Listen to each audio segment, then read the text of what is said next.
Adil, ex-jogador, tá na linha para conversar contigo. Adil, ponta esquerda de 315 times. Como é que vai, Adil? Tô com saudades de você. Ô, Milton, que satisfação em poder falar com você e seus ouvintes. É sempre um prazer muito grande. Tá tudo bem, graças a Deus, meu querido. Tá falando de onde, Adil? Tô falando de São João Nepomuceno, a terra de Heleno de Freitas. E o bisavô da Lívia Nepomuceno do terceiro tempo da banda. Lívia Nepomuceno, perfeitamente. Tá vendo como é que é a vida? Ô, Adil, e o dia que você foi lá no Jardim Carmen de Montebello, hein? Tiraram fotos de você, mandaram e a família ficou muito feliz, viu? É extraordinário, empreendimento de grande qualidade. Eu fiquei muito satisfeito, primeiro, em conhecer a sua terra natal, né? E depois a recepção que eu tive lá também foi calorosa, extraordinária. Eu tenho muita saudade, certamente retornarei lá um dia. Será um prazer, viu? Jardim Carmen, que agora está em Montebello, Muzambinho e Guaxupé também. Eu queria saber de você, Adil, se aquela gravíssima contusão sua, você caiu de um cavalo, né? Você está recuperado? Não, na verdade eu sofri um acidente automobilístico, né? E eu fiquei com uma sequela, né? Porque eu fui dado como tetraplégico e hoje tenho algumas limitações, mas consigo andar de muleta, né? Com uma certa dificuldade, mas eu acho que o mais importante de tudo é a vontade de querer viver, né? Não se entregar em momento algum. E felizmente eu estou vivendo a vida como Deus me deu essa oportunidade, com muito afinco e com muita determinação. Que bom, Adil. Como temos aqui todo o tempo do mundo, eu queria que você enumerasse os times que você defendeu. Você jogou nos 200 times, né, Adil? Mais ou menos uns 29, né, Milton?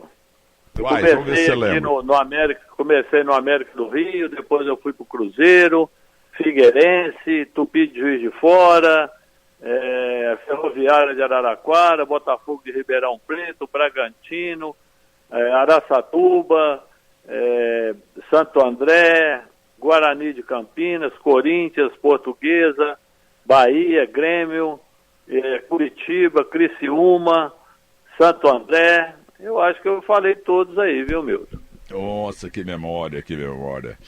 O Adil, e me diga uma coisa, você sempre foi ponta esquerda ou jogava de meia esquerda também? Na verdade, eu comecei como ponta esquerda, né, Milton? Aí na própria Portuguesa, nós tínhamos um ataque extraordinário, que era o Maurício, o Nilson e eu na ponta esquerda. Então, como o Maurício já era aquele atacante de beirada realmente, eu comecei na Portuguesa fazendo o quarto homem no meio campo. E já foi introduzido. Aí nesse meio termo eu fui contratado pelo Corinthians, já visando essa função de o quarto o homem do lado esquerdo fechava por dentro e faria 4 homens do meio campo. Mas era um volante só, né? O meio campo da Portuguesa era capitão Cristóvão e Denner. Então, quer dizer, só tinha o capitão como o Brucutu ali, os demais todos sabiam jogar muito. O capitão cujo nome oficial mesmo é Hollywood, porque o pai dele fumava muito o cigarro Hollywood. Ai, meu Deus, futebol é uma delícia, viu? Ainda bem que acabou a propaganda de cigarro, porque cigarro nada mais é do que um cilindro de papel cheio de fumo numa ponta e um trouxa na outra. Agora, Adil, esse Denner que você falou, en passant, ele não jogava nada, né? Enganador, né? Olha, o Denner realmente era fora da curva, né? Vamos dizer assim, né? Porque era uma capacidade de raciocínio muito grande. Uma velocidade com a bola, certamente teria sido um dos grandes foi um dos grandes jogadores nossos, mas teve a carreira interrompida por um acidente automobilístico e infelizmente nos deixou muito cedo. Mas era um jogador extraordinário que certamente estaria aí num dos grandes clubes do futebol europeu. Mas sem dúvida, ele teria disputado 3, 4 Copas do Mundo. Quem garanta, como Orlando Duarte falava, né, que quando começava o Neymar, que o Denner foi muito mais jogador que o Neymar, mas infelizmente não deu certo, né? Foi um... Aí que tá, ele ficou aqui em São Paulo, ele estava no Vasco, em vez de ter ido... de avião? Ou de avião, ou então com o amigo dele lá no Mitsubishi branco à tarde ou de manhã. Mas ele ficou na noite e tal, e às 6 da manhã foram para lá. Aí quando chegaram lá no Rio de Janeiro, aí o rapaz dormiu. Ele, Denner, estava dormindo também. E o dormiu, enfiou a cara numa árvore lá e morreu o Denner. E até asfixiado também pelo cinto de segurança. Quer dizer, não foi profissional, né? É um pecado, que ele tinha que ter ido antes, não é mesmo? Ia de avião. Apesar de tudo, Milton, dele gostar da noite, aquela coisa toda, o Denner nunca foi de beber. O Denner não bebia bebida alcoólica. Era a coisa mais difícil o Denner tomar cerveja, tomar um outro tipo de bebida alcoólica. E como é que era a convivência com ele? Era um menino feliz, né? Era muito grande, muito grande. O Denner era uma pessoa que frequentava a minha casa, pelo menos uma vez por semana eu levava ele para comer um franguinho com quiabo, essas comidas mineiras que eles não conhecem, né, Milton? Então a gente fazia muito em casa e sempre estava levando, ele sempre estava presente, pelo menos uma vez por semana ele era meu convidado. Uma pamonha também com queijo, não é mesmo? Opa! Mas o Denner, como é que ele era no dia a dia, assim? Ele sonhava realmente pelo alto talento de jogar na Europa e tal? O que ele falava para vocês? Não tinha muito não vislumbrava muito com essa situação. Ele visava sempre, era realmente sair da Portuguesa e ir para um grande clube, né? Como ele foi para o Grêmio, e certamente se não tivesse ocorrido esse acidente, eu acho que depois do empréstimo da Portuguesa para o Vasco, certamente o Corinthians o teria contratado em definitivo. Eu acho que isso aí foi a grande sacada que ele realmente explodiria no futebol, né? Porque você jogar no Corinthians, a dimensão é totalmente diferente de você jogar numa Portuguesa, né? Sem dúvida. Mas escale a Portuguesa mais ou menos aí, com o Denner e com você, Adil. Era Rodolfo Rodrigues, Betão, Vladimir, Kleber e... Vladimir, Fernando e Kleber, capitão Cristóvão e Denner, Maurício, Nilson e Adil. Timinho bom, né? Timinho razoável, viu, Milton? A Portuguesa naquela época a gente chegava na semifinal, né? Geralmente ficava os 4 grandes realmente, mas a Portuguesa brigava, só que na hora de chegar no Pacaembu para enfrentar um Corinthians, a dimensão da torcida era muito grande, a torcida do Corinthians acabava fazendo a diferença. Agora mas foi saber... um clube sensacional. A Portuguesa foi um clube que sempre revelou grandes jogadores, né, Milton? Você é uma enciclopédia do futebol, sabe muito melhor do que eu, que pela Portuguesa passou grandes jogadores, né? Pô, Djalma Santos, meu Brandãozinho, meu amigo Brandãozinho no Detran. Eu era escrivão e ele era investigador de polícia. Foi o volante do Brasil na Copa da Suíça em 1954. Antenor Lucas, o nome dele. Nossa, e o Ivair, o Príncipe? Mas tá doentinho agora o Príncipe, viu, rapaz? Eu falei outro dia eu vi uma matéria do Príncipe, fiquei muito... A gente fica sentido, mas ao mesmo tempo a gente fica satisfeito por ele estar bem, né? Com muita limitação, com muita dificuldade, mas o Evair foi uma pessoa que eu tive a oportunidade de conhecê-lo pessoalmente no União dos Operários, aí na Vila Maria. Então eu escutava tantos casos dele contando as histórias, né? Que a gente vai alimentando aquilo ali. É um papo que não tem fim, né? Você começa... E ele falando do Pelé, falou assim, o Pelé foi o Pelé porque ele era o Pelé. Enquanto a gente estava jogando carta, o Pelé estava na Vila Belmiro chutando bola pro alto no escuro para dominar a bola, sem ninguém saber o que estava acontecendo. Era o Pelé que estava lá, entendeu? Então, quer dizer, ele foi o Pelé porque ele realmente se fez valer por ser o Pelé, né? Então a gente fica muito satisfeito em poder ter convivido com ele e ter presenciado essas histórias tão magníficas. Ô Adil, a Portuguesa, para tua satisfação também, a Portuguesa está dando uma ressuscitada bela. O nosso Guilherme Simati, então, o Guilherme Simati chama o presidente da Portuguesa de cajuzeiro. Que negócio de cajuzeiro, o presidente da Portuguesa, ô Simati? Você precisa estudar mais, você vive pondo ele no ar comigo, pô, cajuzeiro. Como é que é o nome dele? Vamos ver se você sabe, Simati. Antônio Carlos Castanheira. E castanha é bom, hein, Milton? Castanha de caju, então vira cajueiro, né, Milton? Isso, eu tô brincando, né, então, mas eu gosto muito, eu não conheço pessoalmente o presidente da Portuguesa, mas olha, a gente faz grandes entrevistas e ele tá pondo a casa em ordem lá, porque a coisa tava abandonada, hein? Muito abandonada, Milton. Eu tive a oportunidade de ir na Portuguesa há uns 6 anos atrás, quando eu vi a piscina destruída, o ginásio destruído. A gente lamenta muito, porque sempre... Eu acho que foi o segundo clube de muita gente em São Paulo, né? Porque Continua sendo, né? Uma afinidade muito grande, né? Tirando aqueles corintianos, palmeirenses, a Portuguesa sempre estava ali, até porque ela revelava os jogadores e os grandes clubes acabavam apanhando os jogadores da Portuguesa. O Leivinha foi embora e tantos outros foram embora. Agora o Ivair demorou para sair, entendeu? Porque o Eduzinho, que segundo o Israel Gimpelsmeiser, que está no céu, e grande jornalista do Rio de Janeiro, que o Edu jogava mais que o Zico. Mas o Edu ficou no América por paixão. E o Ivair ficou muito tempo na Portuguesa por paixão também. Tinha que ter saído mais cedo, né? Com certeza, com certeza. Agora escale... Eu não sei se o Edu, o Milton, jogou mais do que o Zico, não. Eu que o sei pessoal... que o Edu foi um grande jogador, mas eu acho que o Zico é um jogador fora da curva, né? Mas sem dúvida, mas aqueles que... O Zé Trajano, que eu... Aliás, eu tenho falado da exaustão. Zé Trajano é americano doente, né? Doente. Viu, né? E eu gosto de gente assim, como o Flávio Malhari Gomes, torcedor da Portuguesa, cara. E se eu tivesse SAF, eu ia comprar o América e a Portuguesa, porque os times mais queridos do Rio e de São Paulo, viu? Com certeza, com certeza.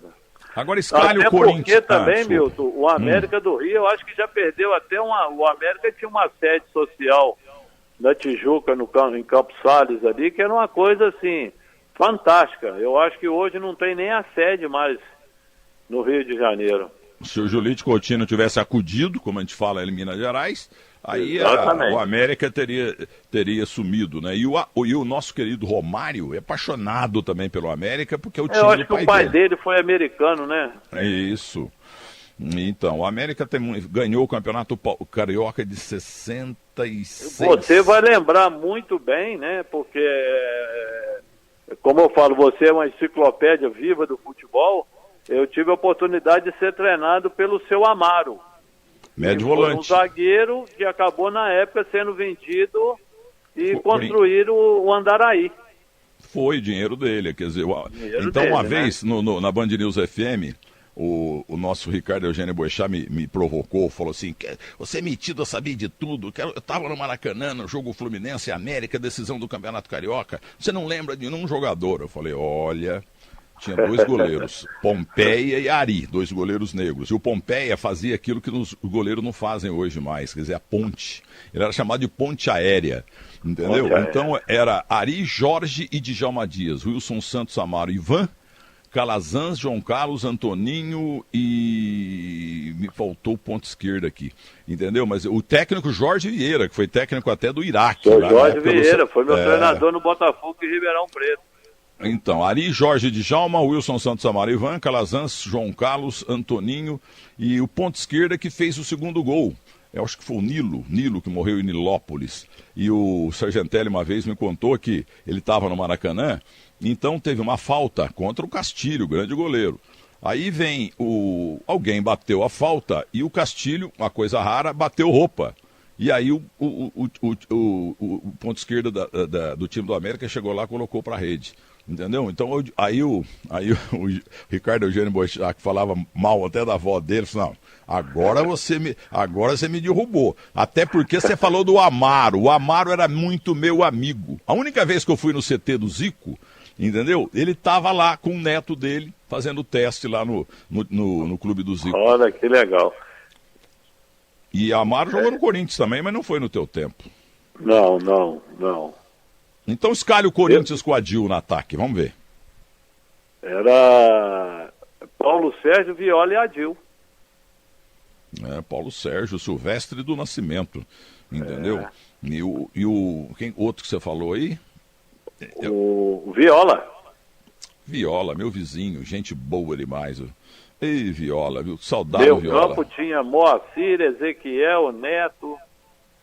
O Neto não jogava nada, pô. O Neto foi um cara que me abraçou muito quando eu cheguei ao Corinthians, viu, Milton? Eu tenho uma gratidão muito grande, uma amizade muito grande por ele, um carinho muito grande, entendeu? Foi uma pessoa que quando eu cheguei ao Corinthians ele praticamente me adotou, né? Nós concentrávamos juntos, ficávamos no mesmo quarto, entendeu? E eu acabei aprendendo muita coisa em relação a olhar mais ao próximo, né? Através das ações que o Neto fazia sem que ninguém sabia. E o Neto está vivendo na Band já há alguns anos. Eu coloquei lá na Barra Funda, na Record, depois a gente levou ele para Bandeirantes também. E ele está vivendo hoje com o microfone o segundo grande momento esportivo da vida dele. O primeiro foi com a canhota, agora com a mão direita. Porque o Neto realmente é uma grande realidade, invenção, sem dúvida alguma, muito boa do nosso querido Zé Ferreira Neto, que inclusive, né, você ficava no mesmo quarto com ele, e ele era exemplar no comportamento, né? Ele dormia 7 da noite, só tomava água, não ele não fumava. Tinha esse problema muito não, viu, Milton? O único problema dele era o sanduíche. Porque a gente dizia para lanchar, ele não lanchava. Aí mais tarde ele ia pedir um sanduíche, um x-tudo. Agora, quando ele levava as amigas lá no quarto, você saía, né? Não, ele não levava não. Ele respeitava muito, ele sempre foi um cara muito respeitador. Que... Ô Adil, então escalhe o Corinthians com você, vamos ver. Ronaldo, Giba, Marcelo, Henrique e Elias. Ezequiel, agora me falhou o meio campo, Ezequiel, agora o ataque. Moacir e Neto, Paulo Sérgio, Viola e Adil. Tá vendo? É o Corinthians eterno. Agora, esse goleiro aí desapareceu, né, esse tal Ronaldo, era um frangueiro. O Ronaldo Giovanelli, é um artista, viu, Milton? Ele não jogava nada, ele não pegava nada, só pegava a bola fácil e atrasada. Eu acho que ele só pegou mesmo no Corinthians, né? Os outros times ele só foi para passear, né? Então, ele jogou no CEUB, lá em jogou Brasília. Na Portuguesa. Jogou na Portuguesa Santista e jogou no ABC de Natal, do meu amigo Tartuliano Pinheiro. Isso. O mais querido. Esse é o Ronaldo, um dos maiores goleiros da história, mas faltou uma Copa do Mundo para ele. Mas, Adil, foi muito bom falar com você. Você tem algum Adilzinho em casa jogando bola, não? Não, Milton, não. Eu tenho 2 meninas gêmeas, né? E um menino que não quis seguir a carreira do pai, não. Teria até condições. Mas eu acho que aquela coisa no início de começar a comparar com o pai, aquelas coisas todas, acabou afetando ele decidiu estudar e seguir o outro caminho dele. Muito bem. E quantos netos você já tem, Adil? Não tenho neto nenhum ainda. Então manda um abraço pro Neto aí, que eu vou pegar essa gravação e dar pro louco do Neto, que faz sucesso danado, ouvir. Eu tenho que falar com ele, Milton, quando mudar o telefone, atender o telefone da gente, porque às vezes a gente quer mandar um alô para ele muda de telefone toda hora, né? Então é difícil. Mas ele sabe o carinho que eu tenho por ele, a admiração que eu tenho por ele, e uma amizade que certamente eu vou levar pro resto da vida. O Neto foi o primeiro jogador, Milton, da minha época, quando eu sofri acidente, eu sofri um acidente numa terça-feira, 6 horas da manhã. Na quarta-feira, o Neto estava no hospital em Juiz de Fora para saber como eu estava. Puxa, e Juiz de Fora, hein? Se fosse Juiz de Fora. Em São Ele Paulo... Ele fez a coisa mais difícil, que foi, ele sempre detestou muito andar de avião, né? E ele pegou um avião em São Paulo e foi para Juiz de Fora, foi me visitar. Eu acho que ele nem me viu, né? Porque eu já estava na UTI, então ele não conseguia, mas ele esteve presente. Da mesma forma que o Vampeta e os outros amigos também. O Vampeta jogava na Inter de Milão e ligou perguntando se precisava de alguma coisa, se poderia assessorar alguma coisa. Então eu acho que eu fiz muitas amizades no meio do futebolístico, sabe, Milton? Graças a Deus eu tenho muitas amizades. E nesse meio termo todo acabei conhecendo o Marcelo, que fez esse documentário merecedor e brilhante a seu respeito também, que é uma pessoa que eu tenho uma admiração e um carinho muito grande. Marcelo Gomes, lá da ESPN, uma das melhores pessoas que eu conheci na vida. Aliás, na sexta-noite estive com ele no Lelis Tratoria e com outros companheiros dele também. O Credimel, ele mudou o nome para Cledir, né, de Oliveira, narra muito, mas é Cledimel o nome da fera. É brincadeira? Credimel. Então, Marcelo Gomes estava com o time lá. José Silvério, pai do gol, e sua belíssima nova esposa. Já faz uns 5, 6 anos que ele se casou. E realmente o Silvério está inteirinho. Gostei de rever o meu padrinho de casamento, quando ele era casado com a Tianinha. no dia 7 de janeiro de 78, lá em Muzambinho. Eles foram lá. Meu caro Adil, então é isso, rapaz. Muito obrigado e... Eu te agradeço sempre. Para mim é sempre um prazer enorme falar com você, essa pessoa extraordinária, que eu sei também das suas perpétuas pela vida fora, né? E eu indo a São Paulo, entrarei em contato. Quem sabe a gente não almoça junto, não toma um café, eu te faço uma visita. O Cimate vai dar o meu celular para você. Vindo a São Paulo, nós vamos jantar lá no Barbacoa, no Rancho Português, na Avenida dos Bandeirantes. Será um prazer, tá bom? Agora, tá bom, um abraço. Agora, Adil, você tá me devendo uma foto atual sua, pro que te levou da Band. Entendeu? Eu não tenho foto antiga tua e uma atual. Por favor. Olha, assim que ele mandar o telefone, eu mando no seu zap. Isso, porque o nosso querido Cimate vai ficar na linha com você aí. Adil, muito obrigado, viu? Eu que agradeço, um bom domingo, uma boa semana para todos vocês. Semana para todos vocês.